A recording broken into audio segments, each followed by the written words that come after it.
Hey everyone, welcome back to the video. In today's video, we will be installing a brand new radio in Matt's E60. As many of you guys know, I have Avin USA's radio in my E46 and I absolutely love it. So I reached out to them again and they were happy to sponsor a radio for Matt's E60 because the E60 radio is a little dated. This radio is really cool. It integrates with the factory controller and its touchscreen. So let me show you everything that we have to install and we'll go from there. So here are all the parts, lots of parts before I show the radio. This is a front dash cam, which will be for a separate video. We also have the backup camera, which integrates with the trunk handle, which will also be a separate video. We'll start some of the wiring to make it easier, but that will be a separate video.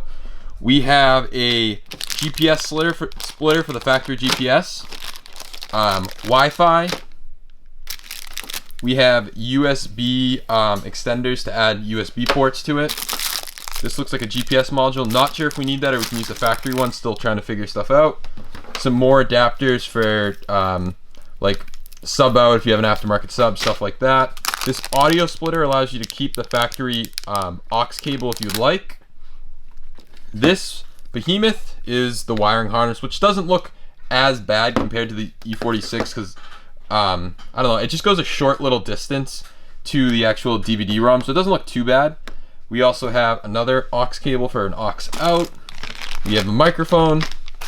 This is a front parking camera, which will probably be another video. And the last thing is CarPlay adapter, because who doesn't love CarPlay? So now taking a look at the radio, here's the radio. Looks super nice, fits the factory scheme of the E60. And that's the back, not too many connectors. So we are going to install it. Let me guys give you a look at what his radio looks like now. You'll see that it's the screen with the factory iDrive like any E60. So let's take a look at that now. So here's the factory radio. The car is currently off right now, but there's the factory radio. So we're gonna pull this out. Here's the factory, the unit in there is not touchscreen.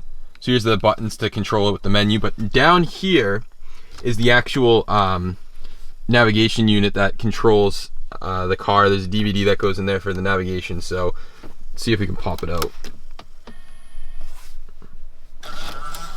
Yep, so there's the actual navigation DVDs to allow for navigation. So we're gonna tap into this and run the wiring harness up to the radio. So probably gonna put you guys on a tripod and pull everything out and we'll let you know what we have to do. All right, so the first thing we're going to do to take out this radio is remove this plastic trim piece. Right over here is a really good spot to get a plastic pry tool in. So I kind of just took a plastic pry tool over here and then I'm working my way down, and there is an electrical connection right here we're going to have to worry about. So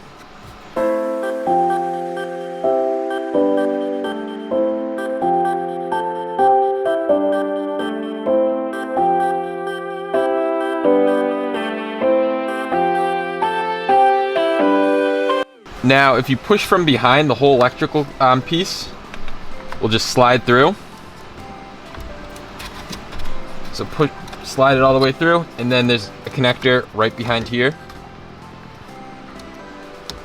Just pinch the two sides, and now you have this piece out, and you can pull the whole front trim out.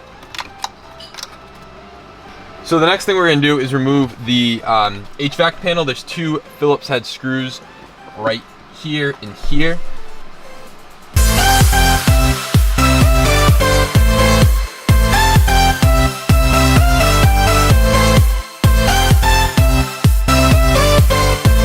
So what you need to do once you have these two screws undone, you have to get a plastic pry tool in here, and it actually, this whole piece of trim down here also comes out with it. So not just this piece. I got a plastic pry tool like up in here, and I'm using my fingers also to kind of pull it and guide it from the top. Yep, now the whole thing slides out, and there's electrical connections, standard BMW electrical connections on each side where you push in the little piece and then it slides, comes out just like that.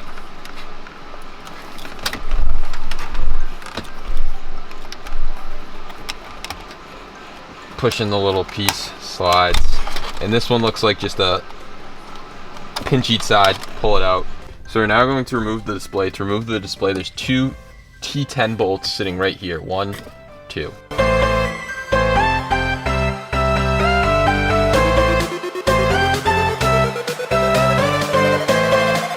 So now the screen should just pull out. Just grab it from the top, and then you should be able to just wiggle it out.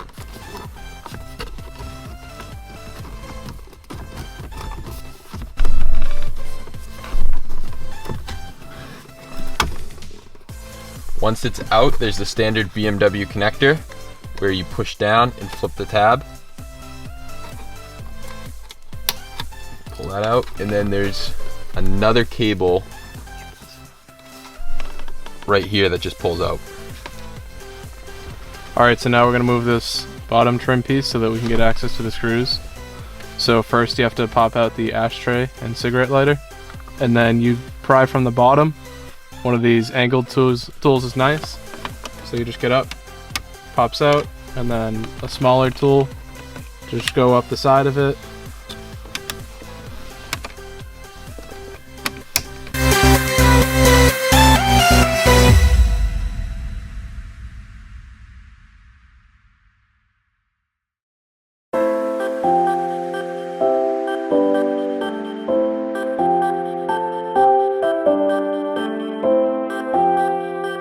Now we have this trim piece out, gaining us access to the screws to actually remove the navigation unit.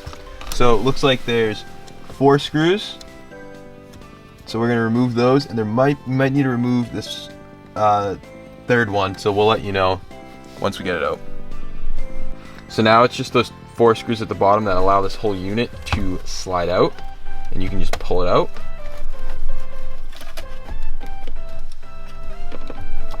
It should just angle up. It's a little tight around the shift knob, and then there's a bunch of connectors on the back that you're going to have to remove. It's kind of hard to show just because it's very tight.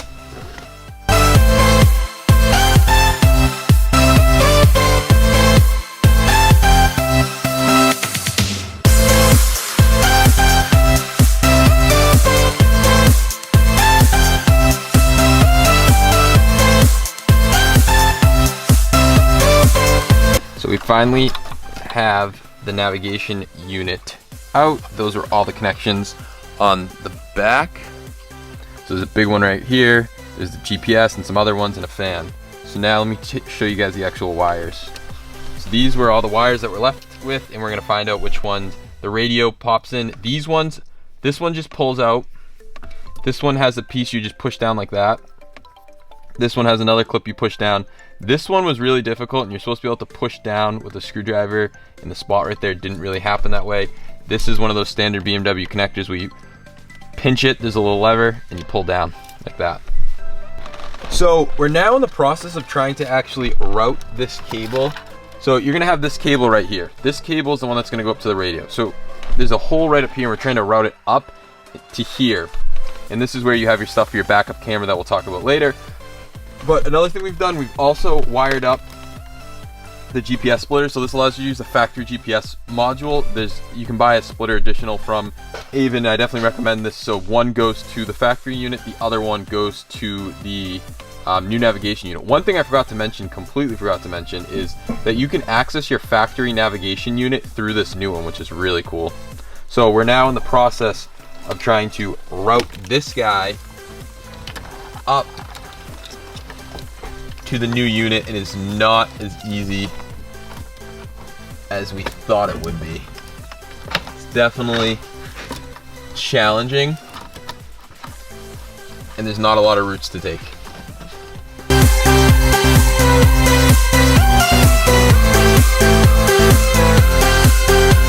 So I did manage to get it up. Just be careful when you are pulling the wires, make sure you're not pulling on them too tight. But yeah, I did get it up. I couldn't tell you the path I took. I just kind of shoved it up there and hoped for the best. So now we are going to take the factory connector, just down here, and we are going to plug up the new connector from. So you line up these two connectors, slides right in.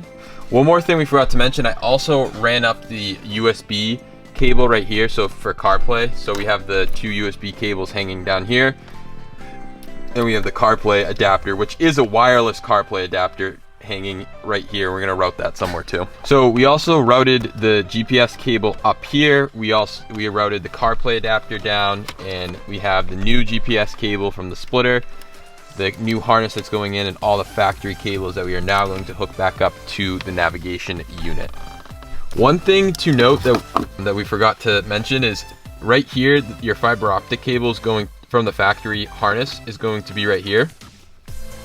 And there's two pins kind of, and you pull out on the pins and you pull out this fiber optic cable right here and put it into the new quad lock connector that will be going into the back of the factory navigation unit. So you just have to take it from the factory harness to the aftermarket one, and it sits on the outside hole, the two outside ones just like that. So it was right here and you put it right there, if that makes sense. Very important thing to note, make sure you use this factory splitter. Plug it in here, plug the other end to the wire that's coming out right here. Run this to your aux cable. This is the only way that the unit will actually receive audio. So this has to run to your aux port wherever it is. So we're gonna take the aux cable, plug it in, and then now you're gonna run this back to wherever your factory aux is. Ours, Matt's car is back here.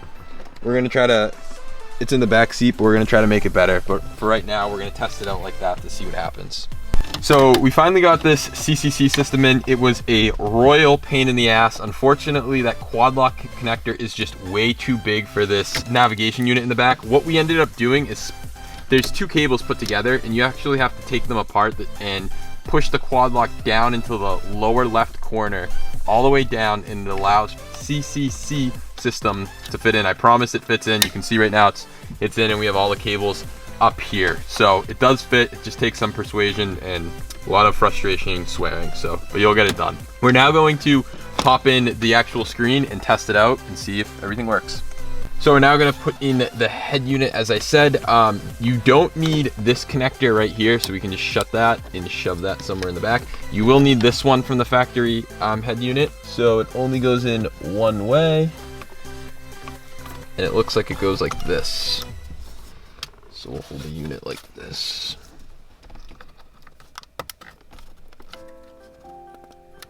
And then we have this, which is for the USB cable. We also have the big connector that is the factory connector for the, sorry, not the factory, is the new radio connector. We now got the unit back in, and we're going to put in a screw just to hold it and test it out. So we're now turning the unit on for the first time to test it out.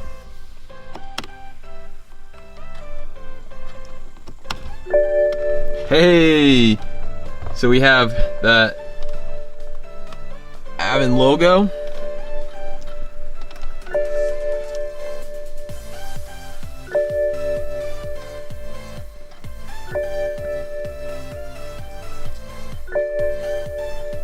How many times does it do that? Whoa, cool.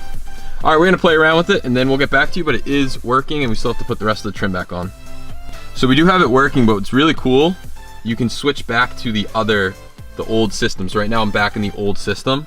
To switch back, you press and hold that menu button, and then it knocks you back into the actual car unit. This is so sick, check this out. So if you go car info, that brings you home. If you click dashboard, check that out. You can see all your gauges and stuff like that. It's really cool. And then back you can see everything else, all your settings, and even CarPlay works. So we plug in the phone, we can get CarPlay to work. And there we go, we have CarPlay working. And as many of you guys know, I absolutely love CarPlay, so that's really cool. I don't think the controller works inside of CarPlay, unfortunately. This controller doesn't seem to do anything inside of CarPlay, but we'll update you once we play around with it more. So here is a look at the radio after having it reassembled. We put all the trim back on. It's pretty easy to take out and put in. That's why we didn't show the process, just in the sake of saving some time. So here's a look at the radio. It looks super good, fits right in with the factory scheme of things. These stickers were actually really difficult to take off. We're in the process of still taking it off, but here's some things to mention. So as I mentioned earlier, with this radio, you can go back into the onboard or the factory CCC system, and it looks so much better coming through this head unit. So that's a quick look at it. You can still use the factory controllers just like normal, and if you hold the menu button for 3 seconds, let go, you're back into the Android head unit, and you can pick which one it boots up into. And the scroll wheel has full integration for the most part. Some apps don't allow it to work. One of my favorite things about this is this little dashboard. I think it looks so sick. I showed this off on my story, so definitely really like that. CarPlay seems to be working great on it too. Let me show you guys that now. Here's a look at CarPlay. It's working great on my phone. Matt's having some issues with CarPlay. When he connects to it, it skips every couple of minutes or every minute on the song. He's having issues just playing music. I'm having no issues. We're both using an iPhone 11. He has an iPhone 11 Pro. I have an iPhone 11 Pro Max, and I'm on iOS 13.3. He's on 13.3.1. Don't know if that's the issue. We're going to test it out on my Chevy because that has CarPlay and see if that changes. But so far, wireless CarPlay and wired CarPlay is working perfectly fine. So if you go back into the factory radio and you notice it's kind of split, you see all this box shifted to the right. That's because the radio is set to the old BMW CCC system, and this is the newer one, so you do have to change it. The newer E60s have a bigger display from the factory. So to change that, go back into the menu. On the new Android radio, go to settings, scroll down to factory, and type in the code, and it's 2846. Click enter, and then you want to scroll down to vehicle. Car display, and then you want to choose the correct car display that you have for your car, and this will fix how it looks. So there's, for the E60, there's the CIC, and then you want to scroll down and look for, this is the CCC system for the E60, which is the 8.8 inch, which Matt had factory, so we wanted to go back to that so the resolution looked correct. So definitely you'll have to change that depending on what E60 you have. But everything else seems to work on this car. When you put it in reverse, the reverse camera pops up. We will be installing a reverse camera in, not this video, but in a different video. We'll be installing a backup camera showing all the functionality of that. And I know the backup camera, as many of you guys saw, it integrates with the factory handle, which looks really clean. If you guys are looking to buy this radio for an E60 or an E90, I will have a link in the description to Avin's site. I think they make the best Android radios for BMWs on the market compared to companies like Enon and CCAN. They are based in California, and I think they so far make the best aftermarket solution for a radio if you'd like to add Android Auto or CarPlay or anything like that. So definitely check them out in the description below. We'll have a video showing how to install a backup camera. If you guys want to see a review on this radio, hit that thumbs up button. That's all I have for this video. Subscribe for more BMW related content, including the E46 and the E60. I'll catch you guys in the next one. Peace out.